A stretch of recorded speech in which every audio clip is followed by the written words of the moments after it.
حي على الفلاح.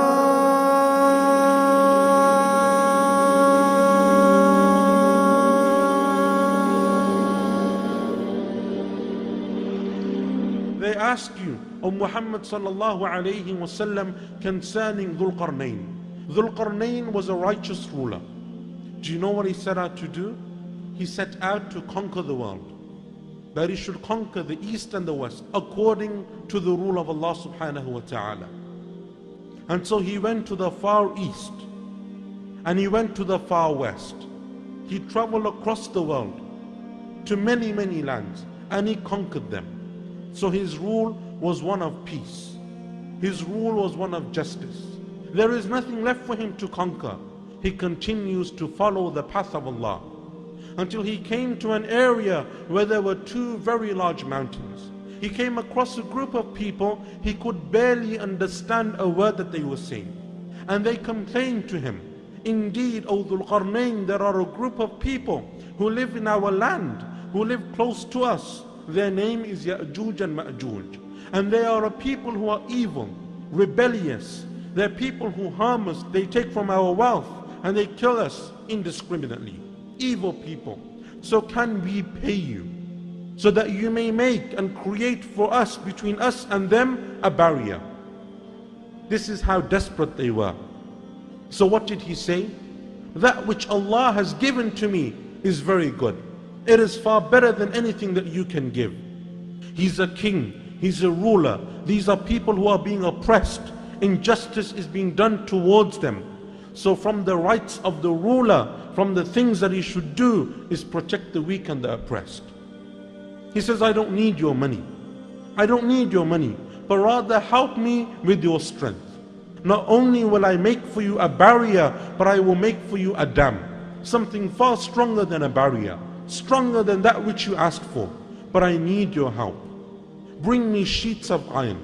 And then he made them pile up in between these two mountains until the two mountains were full of sheets of iron, one on top of the other.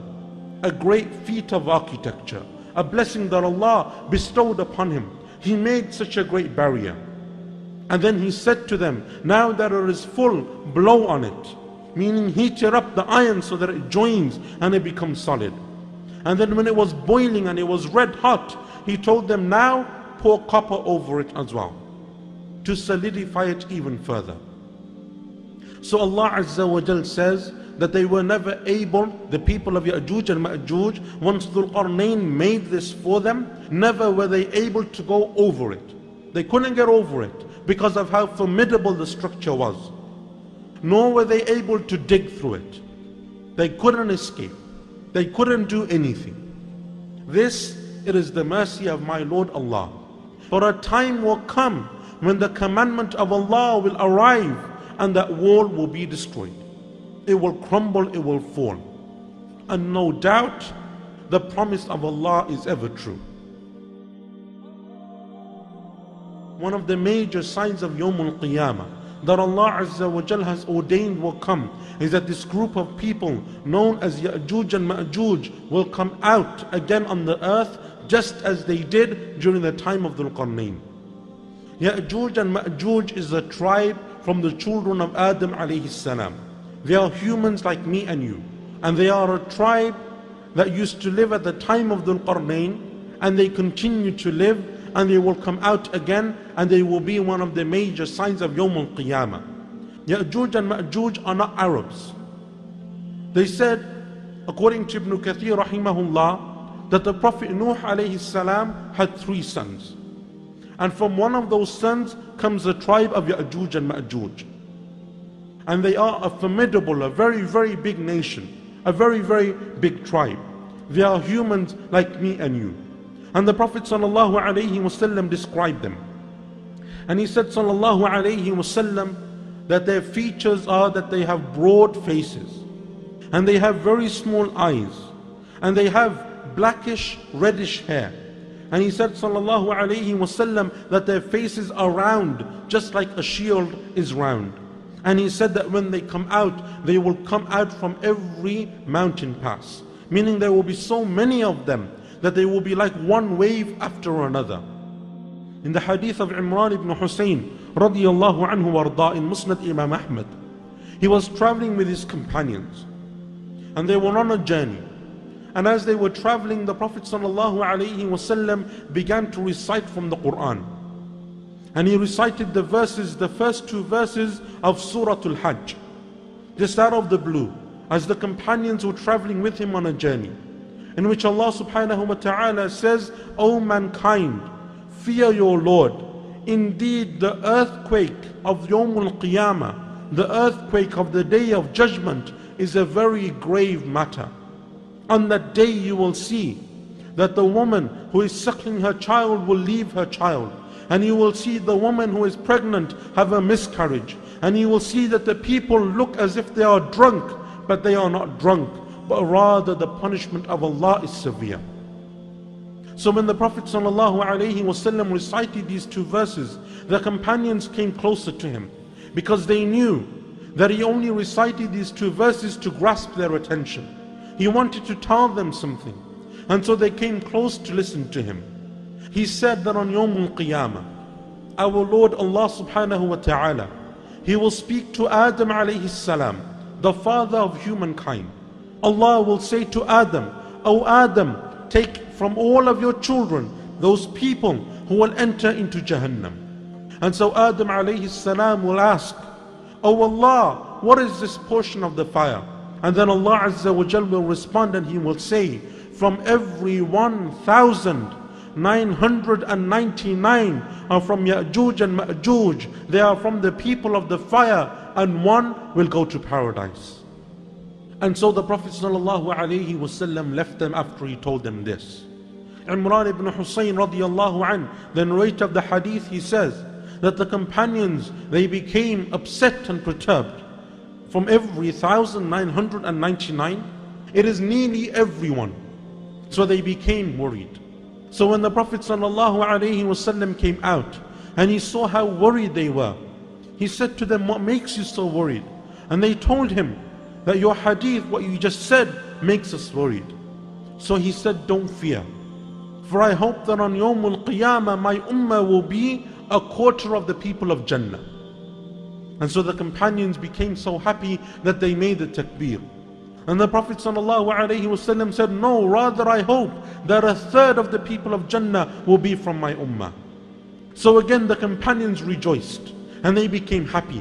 And then the Prophet ﷺ said, no, rather I hope that half of the people of Jannah will be from my ummah.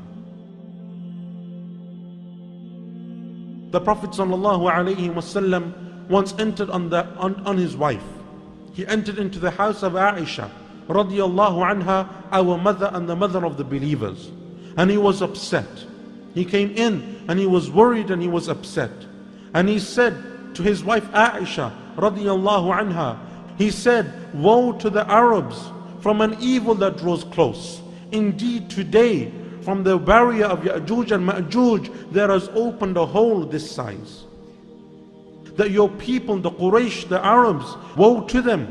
They should beware. Yawm al-Qiyamah is approaching fast.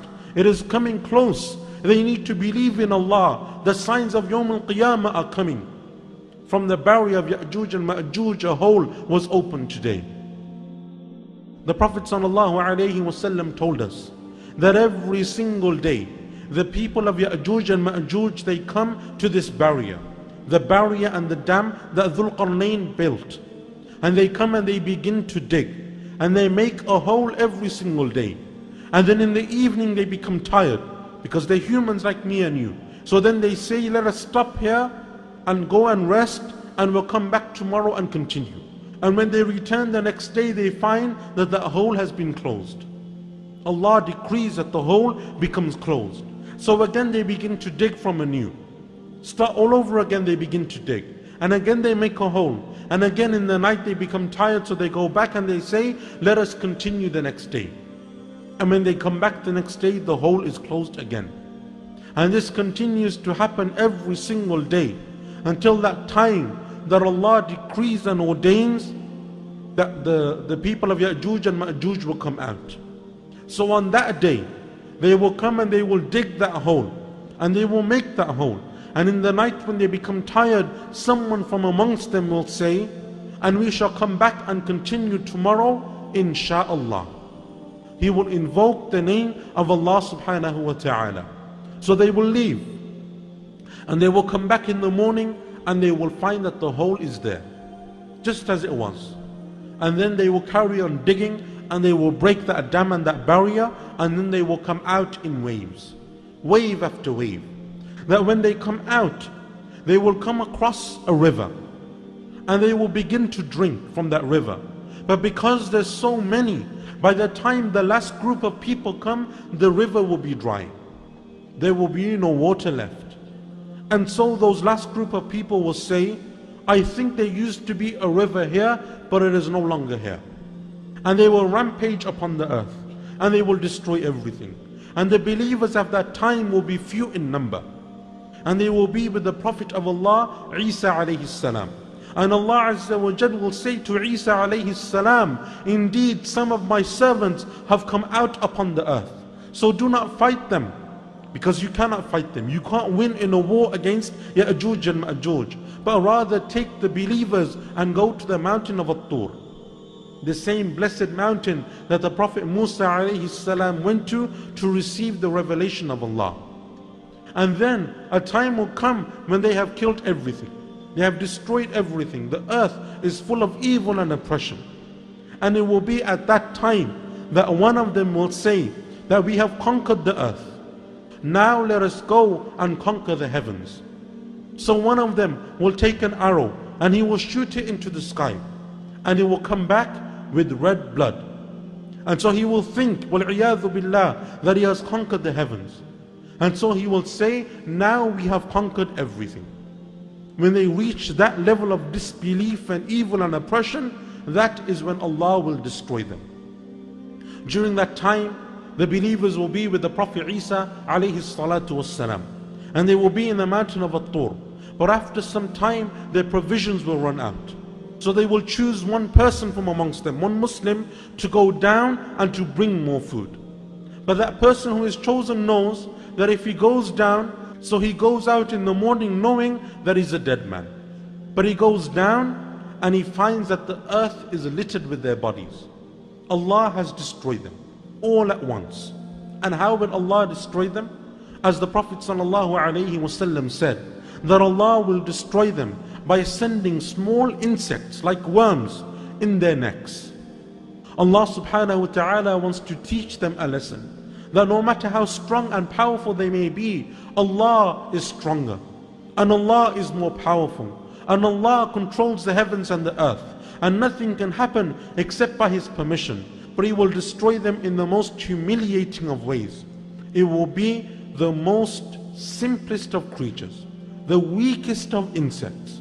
This is how weak a worm is. So then the believers will come, and they will come down and they will rejoice. But the earth will be littered with the bodies of Ya'juj and Ma'juj. And so Isa alayhi salam will make dua that Allah Azza wa Jal cleanses and purifies the earth. And Allah will send rain down, a rain that will purify the earth. And it will be after that time that the people will live in peace and tranquility and harmony. There will be no evil, there will be no oppression, there will be no injustice. But then after this, Allah will decree that the believers will all pass away. وصلى الله وسلم على نبينا محمد وعلى آله وصحبه أجمعين وآخر دعوانا أن الحمد لله رب العالمين.